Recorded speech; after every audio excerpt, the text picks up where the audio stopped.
وہ کسی کام کا نہیں ہے. آئیے مل کر رہیں. اور میں یہ چاہوں گا ایکچولی دیکھنا بھی یہی چاہوں گا کہ ایران پھر اس علاقے میں کوئی ہیجمون بننے کی کوشش نہ کرے, کیونکہ اگر ایران نے اگر اس جنگ کے بعد دوبارہ ہیجمون بننے کی کوشش کی تو یہ پھر وہ اسلامک فریٹرنیٹی دوبارہ کمزور پڑ جائے گی. اور اسی حوالے سے میں کچھ اور جگہوں پر یہ کہہ چکا ہوں کہ ایران کو اتنا بڑا انعام مل رہے ہیں, دو اتنے بڑے بڑے انعام مل رہے ہیں. ایک تو یہ ہے کہ امریکہ اور اسرائیل کے درمیان ایک بڑی پہلی بار دراڑ پڑی ہے, اور دوسری طرف یہ ہے کہ جو خلیجی ریاستیں وہ پہلی بار اب ایران کے ساتھ ایک پرامن بقائے باہمی کی طرف جانا چاہتی ہیں.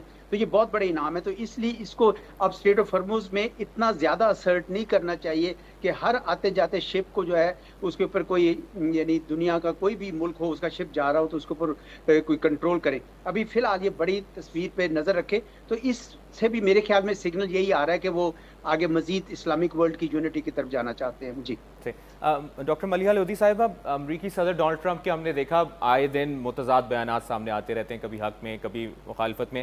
ابھی جو تازہ ترین بیان سامنے آیا ہے امریکی صدر کا, انہوں نے کہا ہے کہ 1 ہفتے کی مہلت دی ہے ایران کو, ایران کی درخواست پر سپریم لیڈر کی آخری رسومات کے لیے.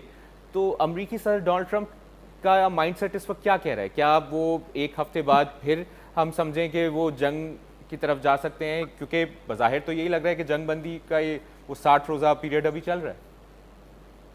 دیکھیں یہ تو صدر ٹرمپ کی عادت بن چکی ہے نا کہ he blows hot and he blows cold. ایک دن کچھ کہتے ہیں, دوسرے دن کچھ کہتے ہیں. پھر ان کی یہ بھی عادت ہے کہ وہ دھمکیاں دیتے ہیں, کوشش کرتے ہیں دوسری سائڈ کو کوئرس کرنے کی, انٹیمیڈیٹ کرنے کی, ڈرانے کی. تو یہ تو کوئی نئی چیز نہیں ہے. اور پھر جہاں تک ایرانین لیڈرشپ کا تعلق ہے, انہوں نے اتنی دفعہ سنا ہے یہ اس قسم کی اسٹیٹمنٹ. ظاہر ہے وہ آبجیکٹ تو کرتے ہیں نیچرلی اور اس کا جواب بھی دیتے ہیں, لیکن وہ ڈسکاؤنٹ بھی کرتے ہیں. ان کو پتہ ہے کہ صدر ٹرمپ عادتاً یہ کرتے ہیں. دیکھیں صدر ٹرمپ نے یہ عادت جو بنائی ہے یہ ایز اے پولیٹیکل اور ڈپلومیٹک ٹیکٹک بھی ہے ان کی. ان کا خیال ہے کہ اس طرح سے بات کرنے سے وہ اپنے حریف, اپنے اپوننٹ کو آف بیلنس کرتے ہیں, کنفیوز کرتے ہیں. لیکن اس سے کوئی ان کو فائدہ نہیں ہوا. دیکھیں جیسے جنگ میں جو یہ جنگ ہوئی ایران اور امریکہ اسرائیل کے درمیان, اس میں تو پلہ بھاری ایران کا رہا نا, اس لیے کہ ایران کے پاس ایک اسٹریٹجک ایسٹ آ گیا, لیوریج آ گئی اسٹریٹ آف ہارموز کے کنٹرول سے. اور مذاکراتی پروسیس میں بھی میں سمجھتی ہوں کہ Iran has been calling the shots. یہ بھی ایک دلچسپ چیز ہے, کالنگ دا شاٹس اس حوالے سے کہ اس کی ٹائمنگ, اس کا سکوپ, اور پھر ایسی چیزیں ڈلوانا میمورینڈم آف انڈرسٹینڈنگ میں جو کہ بالکل ایران کو فیور کرتی ہیں. مثال کے طور پہ جو چیز نہیں ڈالی گئی وہ تھی بیلسٹک میسائلز, جس کو صدر ٹرمپ نے کہا تھا یہ تو میرا جنگ کا ایک پرپز ہے, ایک ایم ہے, وار ایم تھا ان کا کہ ایران کی بیلسٹک میسائل کیپیبلٹی کو تباہ کرنا. نہ وہ تباہ کر سکے, حالانکہ بار بار انہوں نے کہا کہ میں 4-5 دفعہ ویسے کہتے ہیں کہ میں نے تباہ کر دیا ہے, لیکن تباہ نہیں ہوا, بلکہ وہ میمورینڈم میں ہے ہی نہیں. یعنی کہ مذاکرات کی جو سلسلہ ہے اس میں ہے ہی نہیں. اور پھر لبنان, اس کو بھی جس طرح سے بالکل میمورینڈم کے شروع میں ڈلوایا, میرا خیال ہے ایران نہیں, ظاہر ہے میکنگ اٹ کلیئر کہ اس کے بغیر یہ امن کا پروسیس آگے نہیں چل سکتا.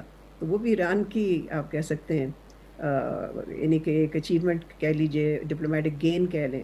اور پھر ایک اور حوالہ میں دے سکتی ہوں, اور وہ ہے نان انٹرفیئرنس.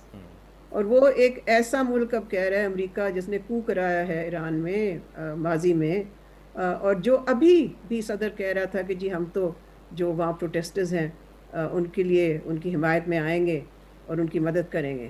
اب وہ ایک کمٹمنٹ دے رہے ہیں non intervention, non interference in Iranian affairs. Doctor Maleeha Lodhi صاحبہ آپ سے سوال, عرب ممالک سمیت 100 سے زائد غیر ملکی وفود آئے ہیں آخری رسومات میں شرکت کرنے کے لیے, سعودی عرب, قطر, پاکستان اور دیگر ممالک. اس کو واشنگٹن کیسے دیکھے گا؟ کیا یہ امریکی صدر کے لیے یہ مناظر حیران کن ہیں یا پریشان کن؟ میرا تو خیال ہے ان کو کافی اس سے پریشانی تو ہوگی, خاص طور پہ اگر سعودی عربیہ کی ڈیلیگیشن بھی وہاں موجود ہے یا تھی.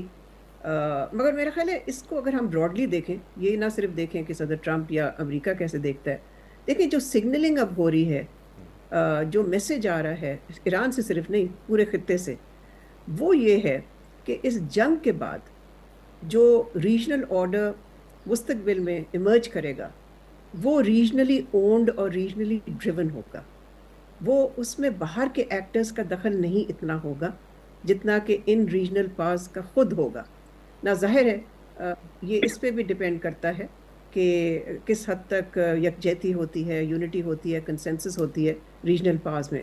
لیکن وہ جو دور تھا نا کہ باہر کے جو ملک ہیں وہ ریجنل آرڈر کو ڈٹرمن کرتے تھے، وہ جو ایرا ہے وہ ختم ہو گیا. اور the era of U S dominance in the Middle East is also over.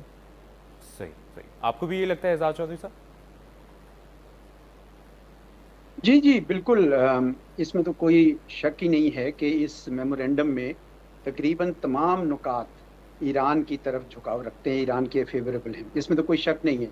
بلکہ تھوڑی امریکہ کے اندر بھی بہت سے محققین جو ہیں وہ حیرت زدہ ہیں کہ یہ امریکہ نے یہ کیسے مان لیا. اور میں بھی وہی دیکھ رہا ہوں جو ڈاکٹر صاحب نے فرمایا کہ یہ ریجنل آرڈر ایک نیا بننے جا رہا ہے، اس میں امریکہ کے لیے جگہ اب کم ہو رہی ہے. آپ کو تو آپ نے وہ بھی خبریں سنی ہوں گی کہ وہ کہہ رہے ہیں اپنے اڈے شاید سارے کے سارے لے جائیں، کیونکہ دیور سٹنگ ڈکس، وہ اڈے کے سارے کوئی کام نہیں کر سکے.